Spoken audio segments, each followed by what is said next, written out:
บายดีเนาะข้าพเจ้าตุ้ยพ่อๆกันอีกแล้วมื้อนี้สำหรับมื้อนี้เราจะมาซ่อมแผงโซล่าร์จีนนะ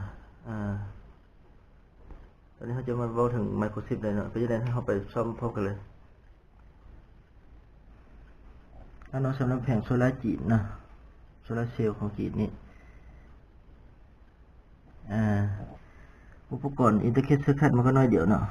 ต่างๆแล้วนี่มีเรจิสเตอร์มีคอนเดนเซอร์จำนวนหนึ่งแต่มาตรฐานหลักของมันก็คือไมโครชิปตัวนี้เนาะ8 ขาตัวนี้ที่ได้โปรแกรมไว้โปรแกรมของมันก็มีการตั้งโมง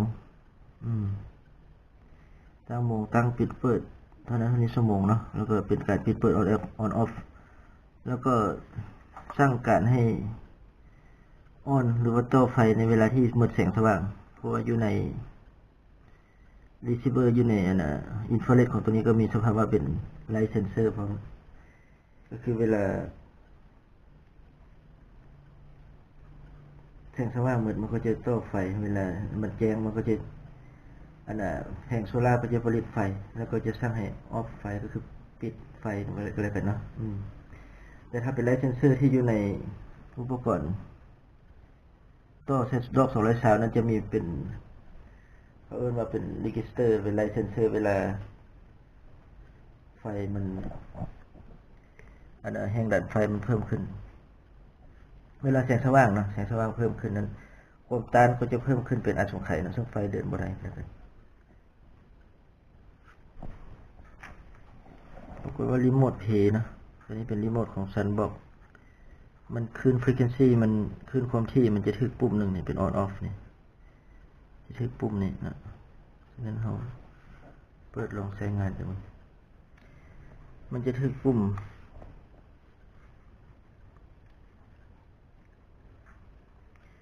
on off จะถึกปุ่มนี้นะเปิดปิด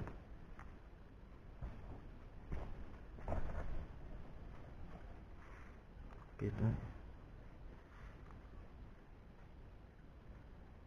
นี่คือเอาไฟ5 โวลต์เข้าไปนะแต่ว่าภาคท่านลิเธียมนั้นเจอลัดวงจรนะถ้าใส่ก็ต้องได้ใช้ท่านระเบิดเกิดจากท่านระเบิดตากแดดน้ำเข้าแล้วท่านระเบิดก็จะอุปกรณ์มันก็จะสำรวจจำนวนหนึ่งนะถ้าใช้คือได้เลขไฟ5 โวลต์เข้าไปจะใช้ได้นะแล้ววันนี้เรามาซ่อมแผงโซล่าร์การซ่อมแผงโซล่าร์ของเราก็เริ่มจบไปแล้วเนาะก็ได้ใช้กันไปตามนั้นกันเลยเนาะเอาพบกันไว้ใน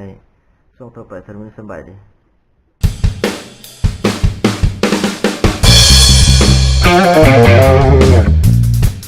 ี